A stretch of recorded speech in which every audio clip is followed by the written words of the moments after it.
Hey everyone, it's Brooke, and we are back with our second episode of the On the Bias series for 2024. And if you're not familiar with this series, what we do here is that we explore individual cognitive biases and how they impact our behavior change efforts. So far for this year, we've covered the priming effect. I did that 2 weeks ago, and you can find that on the website under the articles tab. And this is actually the 11th, I think it's the 11th bias we've covered overall. All of them can be found on the website under the articles tab. So it's the third year of this series. And we're going to keep it going because I enjoy it, and I think you do too. So as we do, we're going to start with a story today titled From To Do to Done. I'll confess, I love a checklist. I love breaking down a project into its individual steps and creating time blocks in my calendar to tackle each piece. Now, I used to I used to track my list of to-dos on paper and draw like a little square before each one that I could check off when I completed the task. And I love the satisfaction of checking off those boxes. These days, I'm mainly using Google Docs instead. And thankfully, that has a built-in checklist that has a little square checkbox I can use. And when I check it, it creates a strike line through the task. Double satisfaction. Now, sometimes a project on my to-do list feels daunting or annoying to complete. I have a few of those in my to-do list right now. I find myself staring at this list of steps and empty boxes and wonder how in the world I'll get motivated to start this project, let alone finish it. In these situations, I've started using a little hack. I place my cursor at the start of the list and I add 2 or 3 tasks that I've actually already done. These are sometimes really small things, like I wrote a list of steps to complete the project, which obviously is the thing I'm staring at that time. Or I decided on a due date for the project. Then, after I've written them, I check the box and I watch Google create a line striking those steps off my to-do list. Now, with those 2 tasks completed, in hindsight, I actually feel more energized to move forward with the next step and keep the momentum going. So what's happening here? Well, adding 2 completed tasks to the start of my to-do list converts the original first step into the new third step. This trick helps overcome my hesitancy to start the project and makes me feel like I'm already progressing towards the end goal. This head start I give myself is actually called the Endowed progress effect. The endowed progress effect is the idea that if you provide some type of artificial advancement towards a goal, a person will be more motivated to complete the goal. Some initial research on this bias conducted by Joseph C. Nunez and Xavier Dreze tested which loyalty cards for car washes would produce higher car wash purchases. Both cards in their test required 8 car wash purchases to receive a free car wash. So you had to buy 8 more to receive a free. But one card showed 8 empty stamp circles that you would have to fill in as you purchase car washes. The other card showed 10 circles, but 2 of them were already pre-filled in when the recipient received that card. And again, they still had to buy 8 car washes. So even though all test subjects would need to purchase those 8 car washes to redeem their reward, 34% of those who received cards with the 2 stamps already filled in achieved the free car wash within 9 months, compared to 19% of those who had 0 stamps at the start. So 34% compared to 19%. Kind of interesting. Same amount of car washes needed. Those that had the 2 pre-filled in are doing it faster than and more complete than those who received 8 blank stamps.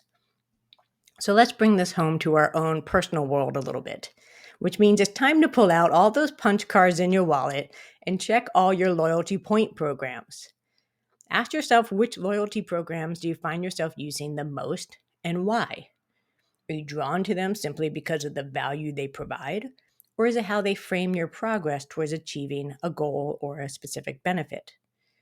Of the ones you don't use frequently, consider if you would be more inclined to take the next step if they gave you some points, stamps, or hole punches to get you started, or if they clarified the end goal.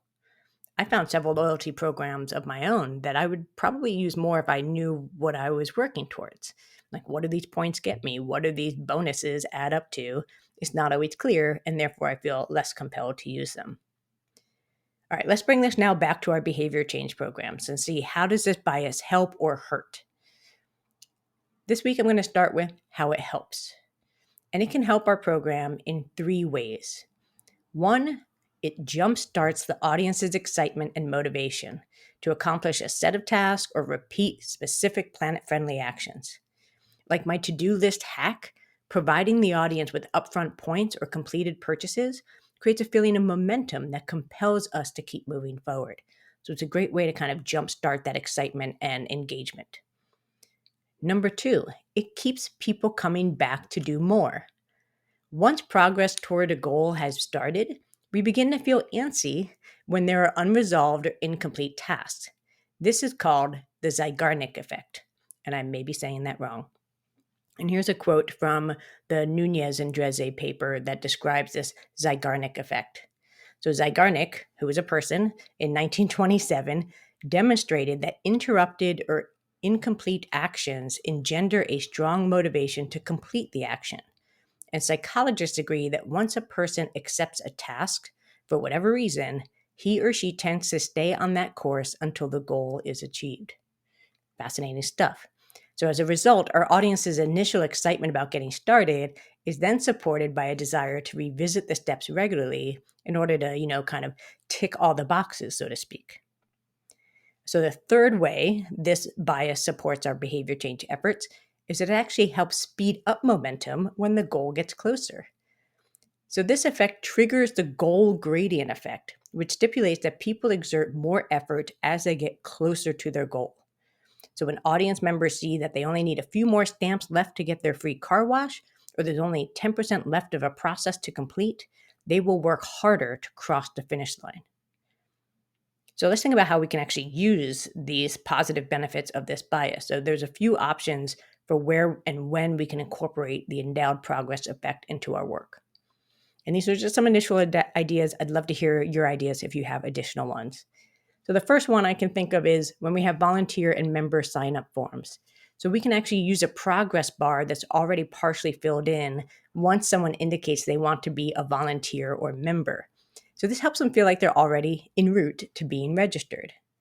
Many organizations are using this technique for staff onboarding processes to ensure that new employees get through that sort of slog of forms and platforms and paperwork. We can also do it for volunteers and members.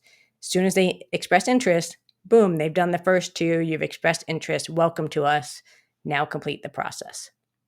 Another idea, so you can use this when there are several action steps in the behavior journey, because some behavior journeys feature a set of concrete steps and actions at the start that prepare the audience to adopt a larger behavior change goal. So having a clearly defined set of tasks to complete, with the first one pre-filled, can help audiences overcome their status quo bias. Thirdly, when you want the audience to take an action on a variety of issues, not just progressing on a behavior journey. There's a website that I linked to here called Global Citizen. They want their members to take repeated action across a range of important topics, and they provide points for every action that members take, which they can redeem for concert tickets, unique experiences, a bunch of other things. When you sign up, you receive your first point, so you're already getting started. New rewards are added regularly, which then motivates people to continue taking action that will earn points. So something like this may be a good fit for your program, depending on if you're asking people to take a lot of actions on a lot of different topics. Lastly, consider using this when you need to hit your fundraising or signature goals.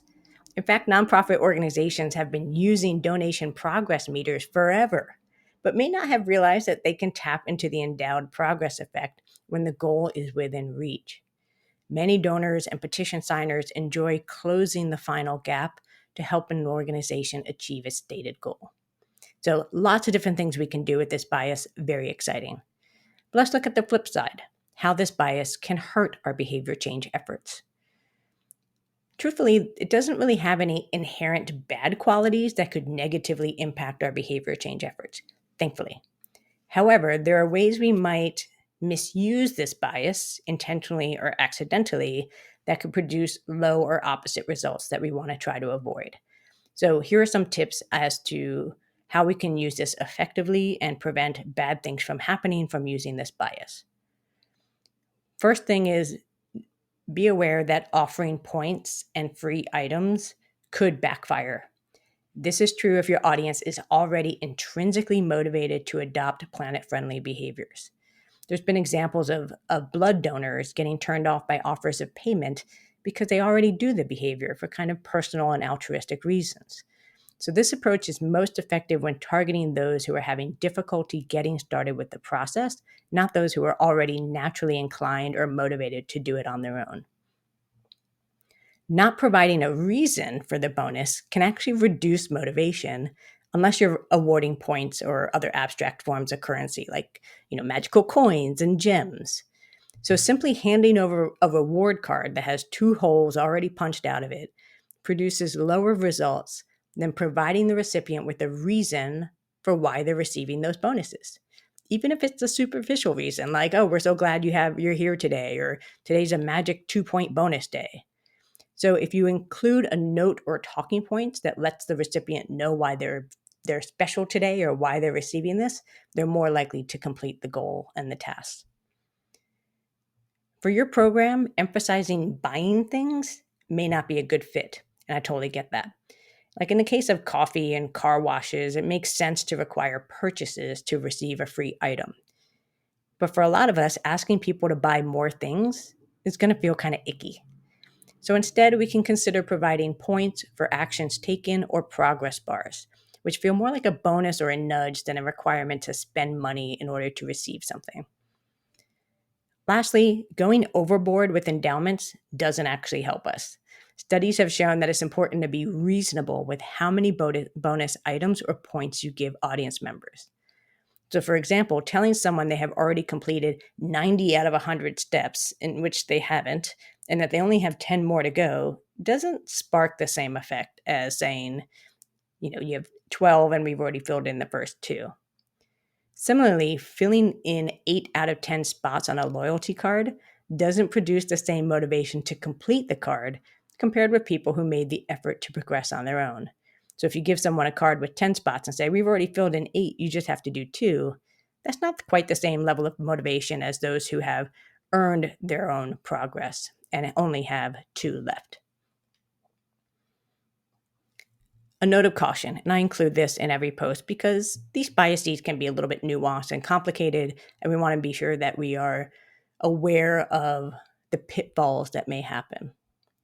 This bias in particular, the endowed progress effect, is centered around receiving tangible benefits for doing a desired action, also called extrinsic rewards or extrinsic motivation. While this method can successfully help audience segments get involved and activated on a topic, its effectiveness will wear out over time. This is why you're not using all those loyalty points and programs that you've subscribed to. Therefore, a long-term behavior change program should supplement and eventually replace external motivators with intrinsic benefits. I wrote a whole blog about this called Starting versus Sustaining Behaviors, which I linked to in the written version of this post, and I encourage you to check that out. Well, that's it for this On the Bias episode. I hope you enjoyed learning about one of the many ways we're wired. If there's a bias you're particularly interested in hearing about, please don't hesitate to reach out to me. Love to hear your ideas. Again, in the written version of this, there's some additional reading materials that you can tap into if you're interested in going down the rabbit hole of the endowed progress effect. Thank you so much for listening, and we'll be back in another 2 weeks with another episode of On the Bias. Take care.